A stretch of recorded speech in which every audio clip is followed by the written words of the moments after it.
Alright, hey, hello, it is I. Um, I just installed BinkPlayer, and now I can do pretty awesome stuff here. So you see this BK2 file, right? I can now go to BinkPlayer 64, open the file, enter, opens this thing up. Pretty awesome, right? So here's this other thing. There's this HydraQ.jpg, right? This glitching thing that we've seen before, right? And then let me play it again. There's sys error code F135 blah blah blah HydraQ loco, and then this is multico OS, not DOS OS, multico OS. Yeah, MUCOV05. I mean, it's all scrambled, right? But you saw that, and it's actually really cool. So now there's a bunch of videos here, right? All of these are different types of things, of videos, right? So I'm thinking, this is the billboard video from before. This billboard video doesn't have the HydraQ stuff, though. That's the thing. This billboard video doesn't have HydraQ in it. Even though it's mirrored as the same file, it's not. This is a BK2 file. This is an MP4 file. This MP4 file, probably misleading because it doesn't have all the other things that this BK2 file has now, right? You have to use BinkPlayer to find it. So let's see. These are all tutorial videos. These are transitions. Let's try this. ls cd dot slash transitions ls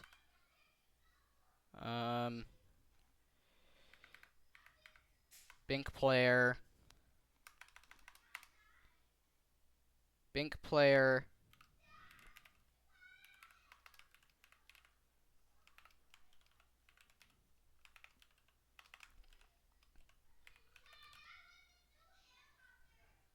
default dot bk2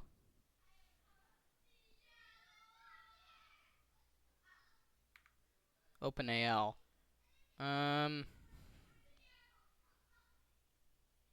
Oh, Chrome logo. CH. Here we go.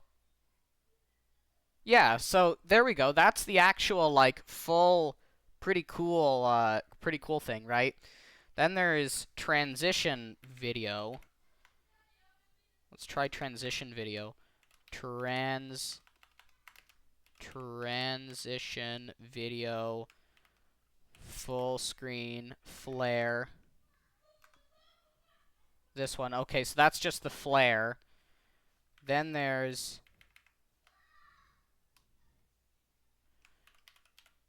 instant replay. Yeah, and then that's just the instant replay. So that's pretty cool.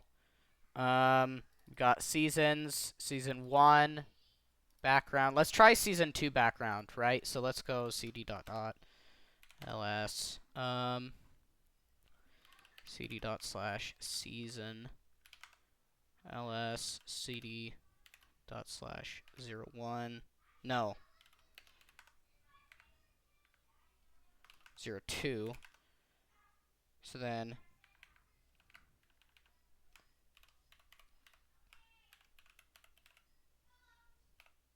BinkPlayer 64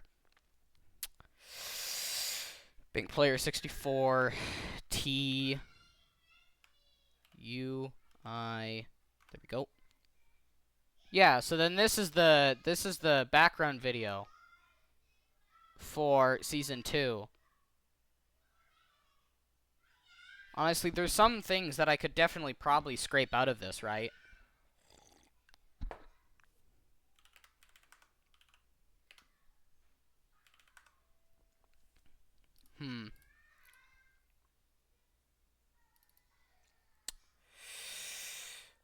Should we try... Here, I want to see S2, S2. S2 Battle Pass Square, S2 via bonus weapons. Okay, so movies. CD. Battle Pass, LS. So then... BinkPlayer, 64.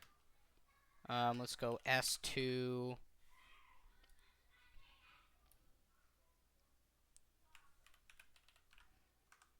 S2 Battle Pass Square, yeah. So that's the same thing, right?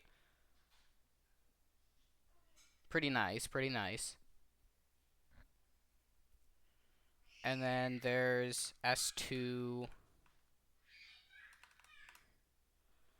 bundle weapon via bonus pack. Yep, there's this thing. Pretty nice, pretty nice. Then there's Chrome Jacket. Chrome Jacket. Okay. CNS Hacker BK2. CNS Hacker BK2. Yep. So then there's him.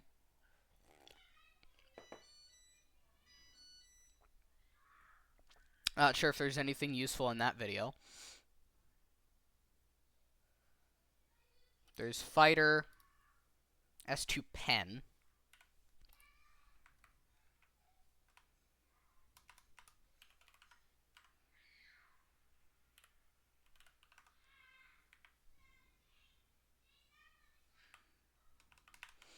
Can't auto-resolve.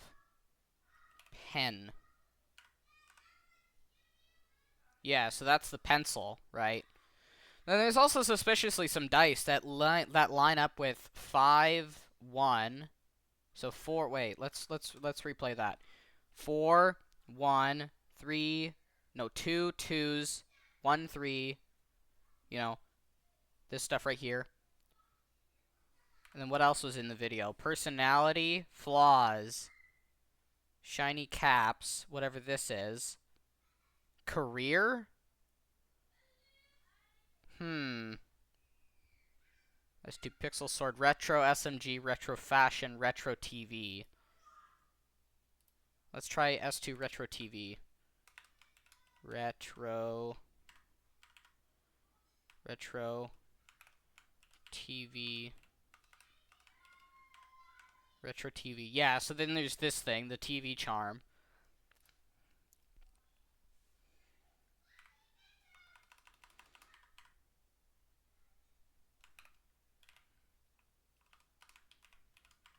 Retro SMG. Then there's this thing, right? Yeah. Straight up called anime. VR glitch weapon. VR glitch weapon. Specifically glitch weapon.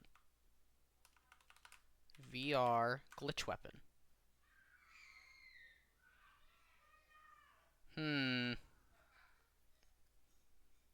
I don't know. That seems suspicious to me.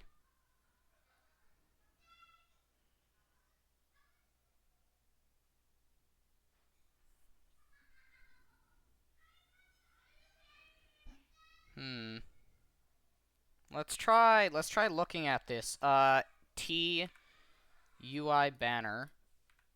BinkPlayer.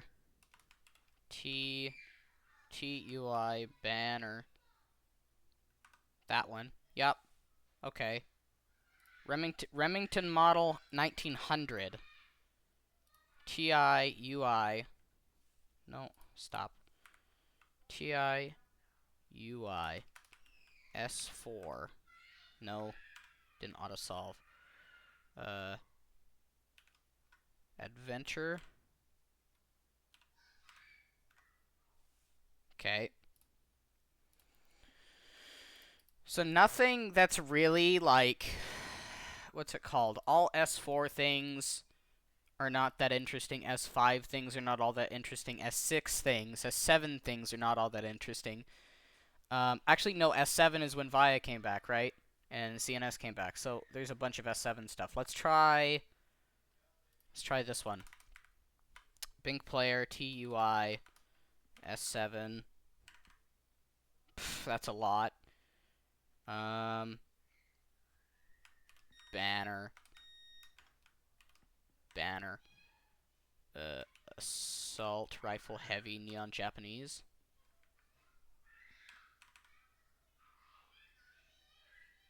BK2 dot BK2.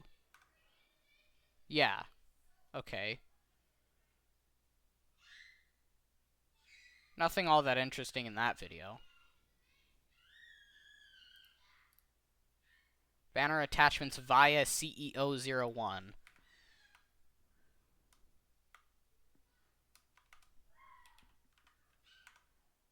Yeah, and then there's just Sal standing in a corner doing Sal things.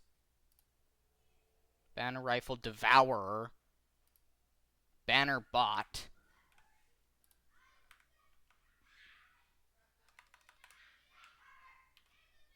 Bot.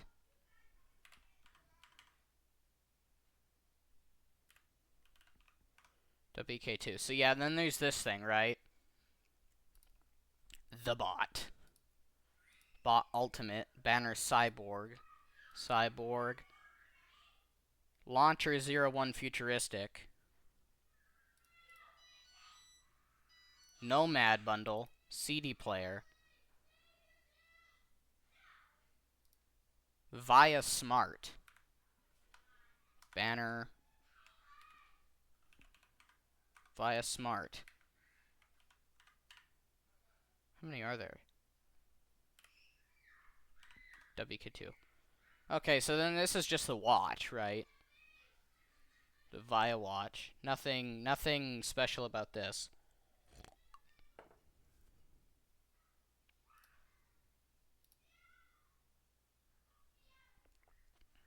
Volpe bonus. Okay, now there's S8. FAMAS, stuff like that. So yeah, I'm not seeing a whole lot of extra detail in the rest of these videos. For the time being, right? The videos have minor details that we might be able to, like, catch. I mean, then again, I just thought it was really cool that I could actually play these videos for once because, well, you know, I did play these. Storefront, blah, blah, blah. I believe if I go into BinkPlayer 64, right, if I just hit this, BinkPlayer 64, I can preload the Bink into memory, show playback summary, show runtime stats, never skip frames, use pulse audio, no audio, loop Bink file, play fast. So yeah, it's just a really simple syntax here, right? It's a really simple syntax. I just had to add it to my thing here, the path for this thing. It's actually pretty simple because it's a free system, I believe, if it's open source. Oh yeah, no, it's an Epic Games tool. All right, so it's proprietary. Never mind. I mean, at least it's supported by Linux, which is pretty awesome. For a second, I thought it was actually a console video player, so it displayed an ASCII, but apparently that's harder to do than just play the file in a video player, right? It's harder to do, harder to do. I mean, at least the Chrome logo works. But here's the other thing. The Chrome logo gives me the suspicion that the game used to be old, right? Here, let's go back to like one of the really old the video before, like this one, the BK2 billboard one. BinkPlayer ATK BK2. So this Hydra Q thing, right here, I need to set this to loop. I need to set this to loop, right? It says -L. -L. Loop. Alright, so... Oh, hey. Oh, this just stretches it.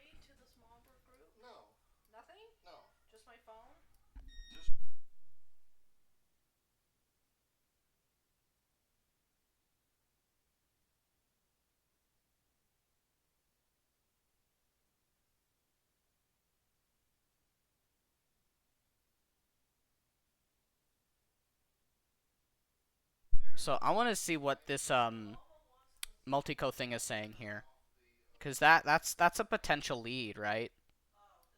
Multico underscore 5. Yeah, multico OS. It flashed OS. Multi CO OS V U.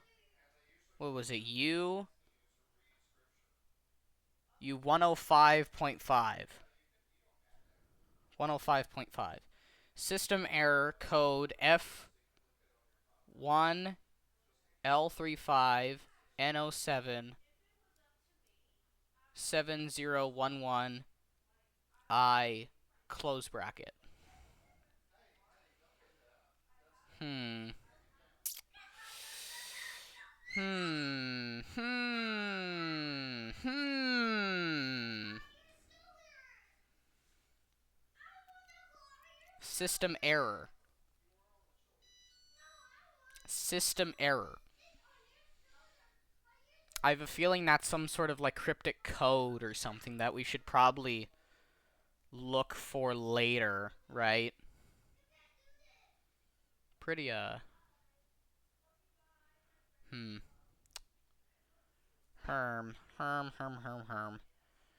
I mean, this is playing in the background, this is playing in the background. Then there's this thing, which just turns to a blank slate. Then there's the Halto video. Then there's the Njimo video. But this Hydra Q one is specifically Hydra Q, right? Whatever Hydra Q is, it's probably something that A, either CNS removed, or B, Ospuz, whatever her name is, the Ospuz CEO removed. You know, I'm starting to think that the Ospuz CEO might be behind the entirety of CNS, right? That's a possibility. That's a possibility. Then also, why do we have to show the multi-co OS thing? Because, first of all, we know that the simulation that the finals runs on is definitely a computer program, right? And then DOS is considering disk operating system, like, you know, from 2001, IBM 5150 kind of level things. Good thing I'm uniquely qualified for that, because as a IBM 5150 myself, I like that. So having an evolution of multi-co OS, right? The first it was disk operating system, now it's operating system because, well, you know, everything went digital. It's no longer, you know, a part of the disk. Well, I mean, it is still a part of the disk, but it's just the operating system that everything runs on, right? And one thing that I've considered is that this game engine that the game show runs on has to follow a few select set of rules for, you know, gravity or something, right? And one of the things that I thought was that if you look at any of the events in the game, every single undefined amount of audio has to have a function that produces audio, like a speaker, right? Can't just come out of nowhere. So there always are speakers spawned around where there would be normal audio, right? I'm starting to think that might be an actual constraint of the game engine itself. It has to follow the laws of physics. But then if you want specialty items that defy the laws of physics, so it can actually be fiction, right? Then you need to make that a specific system inside the map where you compile it into the game engine, so then the game engine can ignore that as a part of the environment. So, like, you know, all the holograms. But then also, here's the other thing. It needs to have a parent object that it can form from. If you haven't noticed on the pylons, there's these giant projectors that turn on that make the holograms. The holograms just don't stand there. They get projected by the projectors in the stands. Have you thought about that? No, you probably haven't. I mean, probably some of the smart people did, but I'm just saying I didn't know that until I realized it, right? When there are no holograms in the area, everything is just a part of the world. But then when the holograms are on, those little lamps on the side of the pillars turn on, and then they reflect into the area where the holograms are being projected. So the holograms have to have a parent object to be projected, right? I mean, that would make sense because it's constrained by the laws of physics, right? There needs to be a parent object creating that thing to create the illusion that this is technically still real life, right? And then plus, lore-wise, this game show is so advanced that people are locked into it for days, maybe years at a time, right? Into a network, and it's the new world, right? Like, the real world is probably like similar to Ready Player One. It's all a slum and it's all a dump, but the fake world is better than the real one. So what I'm saying is that um is that the engine of the finals, the game engine of the finals, lore-wise, right, has to have constraints. Because if you think about it, right, every single space, like in S5 Christmas, besides the Christmas trees, there were boom boxes playing audio. Then, also in Superliminal, which is a game where you're technically in your own mind state where the laws of physics don't apply, those radio boom boxes would show up, and then you click them, and then those would be messages from the team. Like, they can't just scream in your ear. They have to create an object that is of form to transmit data to you. They can't just tell you anything because it would bend things too strongly. Same thing with this. If it's not a part of the map and it's temporary, it has to have a parent object to get translated from. So for say, a speaker creates sound. For a projector creates holograms. Then also, here's the other thing that I noticed. Every single area that has these loading ticks and these wash back and forth lines, all of those areas are loading areas. Like, the game has sections where it builds the data and then puts it into the view of the player. And then this actually reflects how game engines work realistically, actually. It's actually quite accurate, too. In game engines like Unity or Unreal Engine, the models are stored in memory. Right? You can't see them, but they're stored in memory, and there's technically still objects until the camera turns around and draws them. So, for this game engine, you can see them being drawn while the camera's there. They just don't have any assets, but they have the loading lines and all the different pointers. Then also, there's these pointers here that are probably for recalibration of the system itself because it has trouble marking things in different places, right? Different game engines have different strength. For example, the Source engine is good at making 90-degree and mathematically correct geometry, right? So if it's a mathematically correct geometry like a rectangle, then it can draw that perfectly fine. But if it's like a circle with hundreds of thousands of polygons, that's not mathematically correct. And it'll have a lot of hard time drawing that. So then that's why you got to make it a model in Source. But then for other games like Unreal Engine, it can do that dynamically. But for the finals, it probably relies on constraints of physical form from the map. So the map gets built, and then all of these other areas are just external sources. So if it's not a part of the foundation, it has trouble tracking it. So there's all these little tracking pointers. There's this reference tracking pointer here. There's this reference tracking pointer here. There's these ones here. And then even in some of the videos and stuff, there's tracking pointers everywhere. Even on the default weapon skins, there are little dots and stuff that are around the weapon, probably for tracking. Like, think about that for a second. There's dots everywhere. There's squares everywhere. What would the game engine use that for? The game engine would probably use that as main pointers to grab and hold the asset by, and then position it correctly. Can't just take the edges and constraints of the actual object. It has to take the tick marks to the edges of the sides. Like this one here. The edge corners, like this, and then, all the other stuff. Like, you can see it very clearly. There's an edge marker here, there's an edge marker here, there's an edge marker here, there's an edge marker here.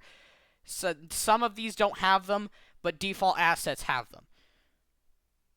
Like, if you get what I'm saying here, right? I'm just saying. I'm just saying, dude, that probably means that this game engine is, yeah, like I said, restricted by laws of physics, then again, it's probably having a hard time. It's probably an engine that has a hard time managing things that are not a part of the map, right? It has a hard time managing things that aren't a part of the map. That might explain all the glitches, right? The glitches have issues. Then again, all of the other, map skins, they follow a same trend where I feel like they have this thing. There is this hack that is practical in, hacking hardware, where you can inject code or actions between other actions to hide away from the restriction tick, right? So other systems have this tick where they check, hey, are you able to do that? So then some programs have been able to exploit this by actually re-ticking themselves and speeding up faster than the computer can keep track of its permissions, allowing it to inject itself and do other things. So that's kind of what I'm thinking the other skins can do, right? The skins can just load in, or the bullets can just fade through because you're changing the behavior of the engine live, right? You're injecting false code. That does not follow the laws of physics like everything else in the game, right? The other laws in the game, you have to replace the magazine, but then the magazine has to come out of somewhere. Oh, it has to come out of your pocket, right? That's technically a pocket dimension, but it comes from somewhere, right? But it can't just come out of nowhere. But coming out of nowhere is what CNS is doing with these animations, right? He's just swiping that revolver back and forth, and then those cartridges are getting replaced instantly. And then the leftover models are turning into wireframes, then dissipating. Probably getting deleted out of memory by the engine, right? Think about that. Think about that. Think about that. Practical hacking. Practical hacking. I'm telling you, man. I'm telling you, man.